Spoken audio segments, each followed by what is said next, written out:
Bom, hoje nós vamos falar sobre as reações de identificação dos íons sódio, potássio e amônio. Em um vídeo anterior, nós já falamos sobre os testes por via seca, onde nós fizemos os testes de avaliação para identificação de coloração de chama para sódio e potássio, uma vez que o amônio não tem teste de coloração de chama.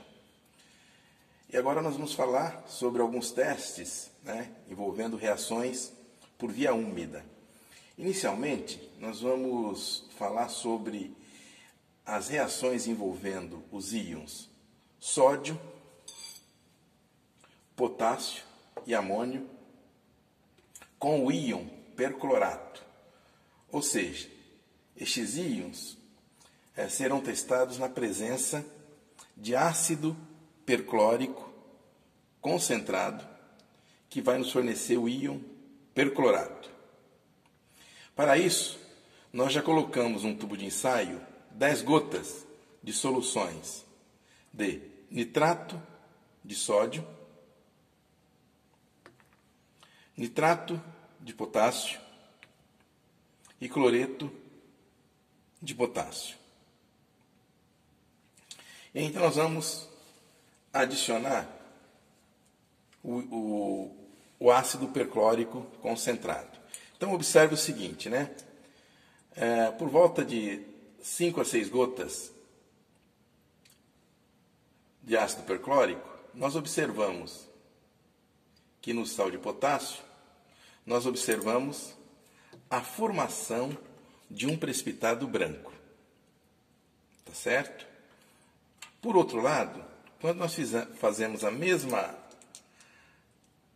ação sobre a solução do sal de sódio, nós não observamos a formação de qualquer sal pouco solúvel. Ou seja, permanece uma solução límpida, transparente, incolor. Eu posso, inclusive, exagerar na quantidade. Posso adicionar muito mais ácido perclórico. Então, observe que não muda em nada.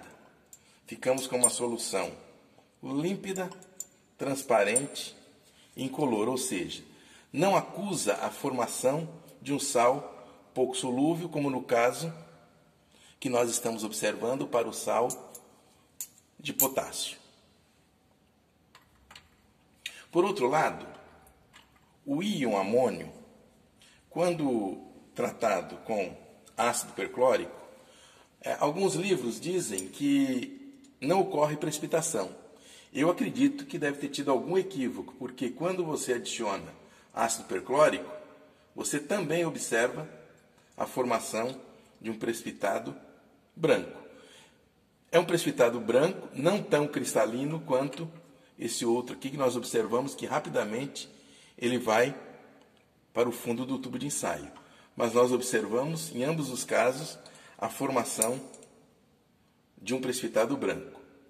Este fato faz com que, num teste de identificação para potássio empregando o ácido perclórico, o amônio não pode estar presente, porque senão ele vai nos dar uma indicação da presença de um precipitado branco, que nós podemos estar confundindo, acreditando ser potássio, e na realidade é o sal pouco solúvel do perclorato de amônio.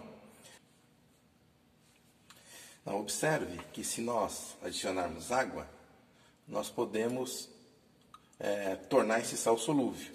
Então, com certa dificuldade, a gente consegue fazer a solubilização total. Eu vou adicionar a mesma quantidade de água ao perclorato de amônio. Observem que ele é muito mais solúvel do que o de potássio. Olha, eu juntei nem a mesma quantidade e eu já consegui solubilizar completamente o de amônio, enquanto que o de potássio ainda continua precipitado. Tá? Agora, quando eu venho de uma solução muito diluída, do andamento da análise, não ocorre a cristalização do sal. Então, nessa situação, o que a gente deve fazer? Bom, se eu estou com uma solução muito diluída, o que é que eu faço?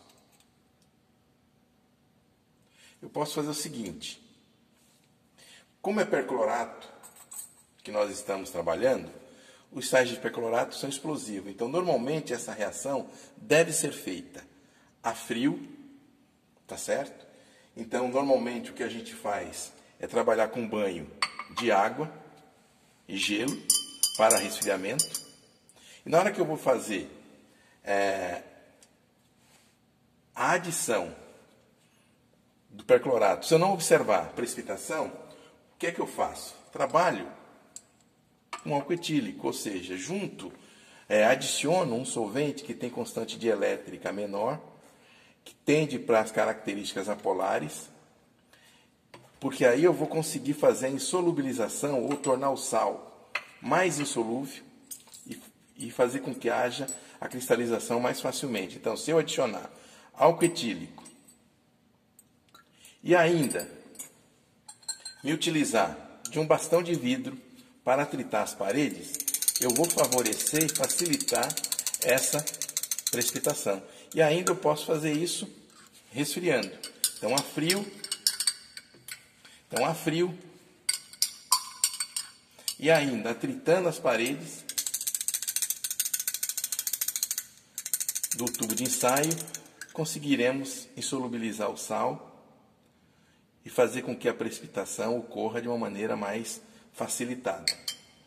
Então, essa é a forma para que a gente consiga trabalhar para obter o precipitado de KClO4 se a minha solução em potássio for muito diluída. Porque normalmente quando a gente vem do andamento da análise, eu tiro uma solução no final que é quente, que eu preciso resfriar. E aí eu vou adicionar um ácido perclórico. Então eu só adiciono o ácido perclórico após a minha solução estiver à temperatura ambiente ou abaixo dela. E ainda eu posso resfriar para que eu consiga fazer a cristalização do sal de uma maneira mais facilitada. Então observe que no fundo do tubo, mesmo tendo uma solução diluída, nós temos o sólido precipitado, KClO4. Com isso, a gente consegue, então, mostrar para vocês a precipitação tanto do KClO4 como do NH4Cl. Tá?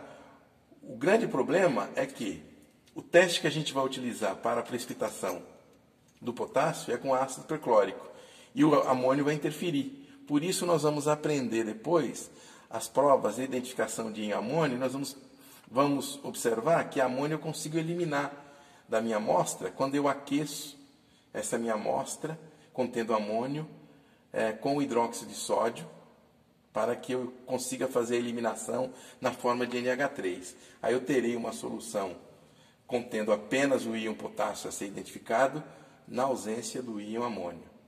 E nós vamos partir agora para outras reações de identificação dos íons potássio e amônio, que é com hexanitrocobaltato de sódio, ou cobalto e nitrito de sódio. Tá certo? Então vamos trabalhar agora nesse sentido.